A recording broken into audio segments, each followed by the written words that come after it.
الحمدللہ رب العالمین والعاقبۃ للمتقین والصلاۃ والسلام علی سید الانبیاء والمرسلین وعلی آلہ وصحبہ اجمعین، اما بعد، فاعوذ باللہ من الشیطان الرجیم، بسم اللہ الرحمن الرحیم۔ نزل بہ الروح الامین، صدق اللہ العظیم۔ ان اللہ وملائکتہ یصلون علی النبی یا ایھا الذین آمنوا صلوا علیہ وسلموا تسلیما۔ اللہم صل علی سیدنا و مولانا محمد وبارک وسلم وصلوا علیہ۔ الصلاۃ والسلام علیک یا سیدی یا رسول اللہ، الصلاۃ والسلام علیک یا سیدی یا حبیب اللہ، الصلاۃ والسلام علیک یا سیدی یا محمد الرسول اللہ صلی اللہ علیہ وآلہ وسلم۔ اللہ تبارک و تعالیٰ کی حمد و ثنا اور اس کے پیارے حبیب حضرت محمد صلی اللہ علیہ وآلہ وسلم کی ذات اقدس پر درود و سلام کا نذرانہ پیش کرنے کے بعد میں سچے دل سے دعا گو ہوں کہ اللہ عز و جل میرے حاضرین ناظرین سامعین کے مال جان عزت آبرو میں برکتیں عطا فرمائے، اور دعا گو ہوں کہ اللہ عز و جل مجھے حق سچ ٹھیک ٹھیک بیان کرنے کی توفیق عطا فرمائے۔ اگر اس میں کوئی غلطی کوتاہی ہو تو اللہ عز و جل اپنے شان کریمی کے صدقے سے مجھ بندہ ناچیز کو معافی عطا فرمائے۔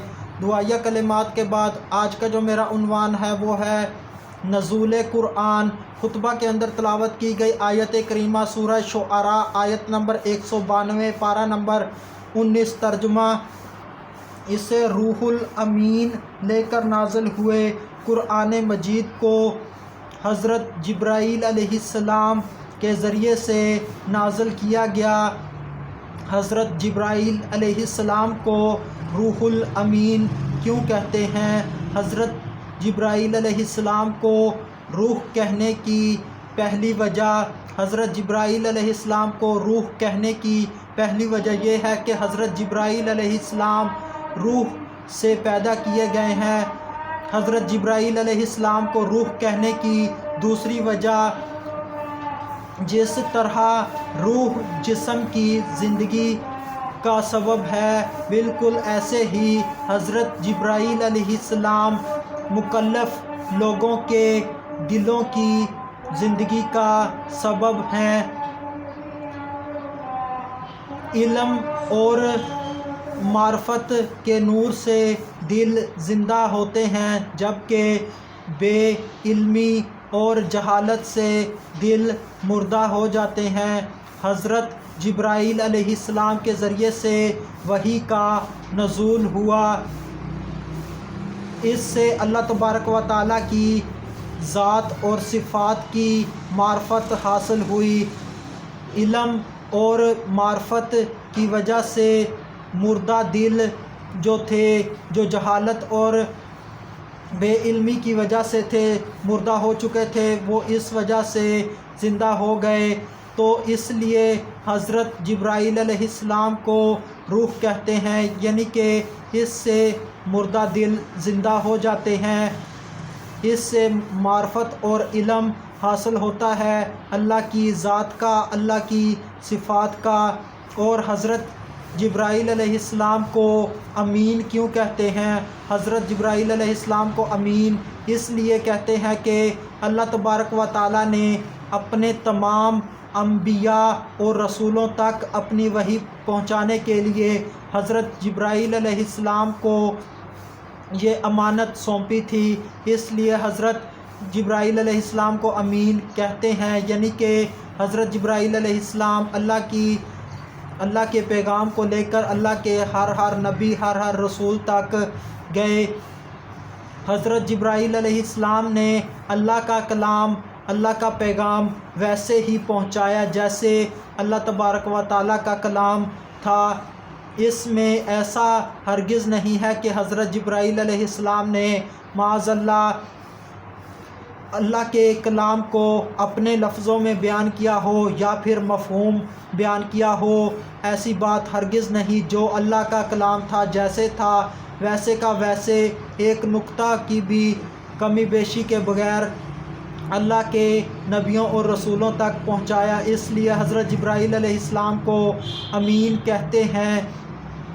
حضرت جبرائیل علیہ السلام نے اللہ کا پیغام اس کے نبیوں رسولوں تک پہنچایا۔ تنزیل اور انزال میں فرق۔ تنزیل کا مطلب ہے تھوڑا تھوڑا کر کے اتارنا، اور انزال یہ ایک عام ہے اور اس کے اندر ایک ہی مرتبہ اتارنا اور تھوڑا تھوڑا کر کے اتارنا دونوں شامل ہیں۔ قرآن مجید کو تھوڑا تھوڑا کر کے اتارنے کی کیا وجہ ہے؟ قرآن مجید کو تھوڑا تھوڑا کر کے اس لیے اتارا گیا تاکہ اس کے ذریعے سے مخلوق کی تربیت ہو سکے، اور اس کے ذریعے سے مخلوق کی پرورش ہو۔ مخلوق کی پرورش قرآن کے ذریعے سے کیسے ہوگی؟ انسان کے اندر 3 چیزیں ہیں۔ ایک اس کی روح، اس کی غذا جو ہے وہ اللہ کا ذکر ہے، اللہ کی معرفت ہے، اور انسان کے اندر دوسری چیز ہے جسم، اور اس کی غذا روٹی وغیرہ ہے، کھانا وغیرہ ہے، اور انسان کے اندر تیسری چیز جو ہے وہ ہے نفس، اور اس کی غذا جو ہے وہ نکاح ہے، حلال طریقے سے حاصل کی جائے۔ تو دین اسلام ان تینوں غذاؤں کا اہتمام کرتا ہے۔ انسان کے اندر یہ 3 چیزیں ہوتی ہیں، تینوں کی ضرورت انسان پوری کرتا ہے۔ قرآن مجید کے نزول 2 طرح کے ہیں۔ ایک قرآن مجید کا نزول یہ ہے کہ قرآن مجید اللہ کے ہاں سے آسمان دنیا پر ایک ہی مرتبہ میں نازل ہوا، اور دوسرا قرآن مجید کا نزول یہ ہے کہ قرآن مجید پہلے آسمان سے، یعنی کہ آسمان دنیا سے وقت اور حالات کے پیش نظر، حالات کے مطابق اللہ عز و جل کی اجازت سے جتنا اللہ عز و جل حکم دیتا تھا حضرت جبرائیل علیہ السلام کو، اتنا حصہ قرآن مجید کا لے کر نبی کریم صلی اللہ علیہ وآلہ وسلم کے پاس جاؤ، یعنی کہ نبی کریم صلی اللہ علیہ وآلہ وسلم پر قرآن نازل ہوتا تھا، کبھی ایک سورت اور کبھی ایک آیت اور کبھی کتنا قرآن مجید کا حصہ۔ اس طرح قرآن مجید کا دوسرا نزول ہوا، اور یہ قرآن مجید کا نزول تھوڑا تھوڑا کر کے ہوا، اور یہ قرآن مجید کا نزول 23 سال کے عرصہ کے اندر مکمل ہوا۔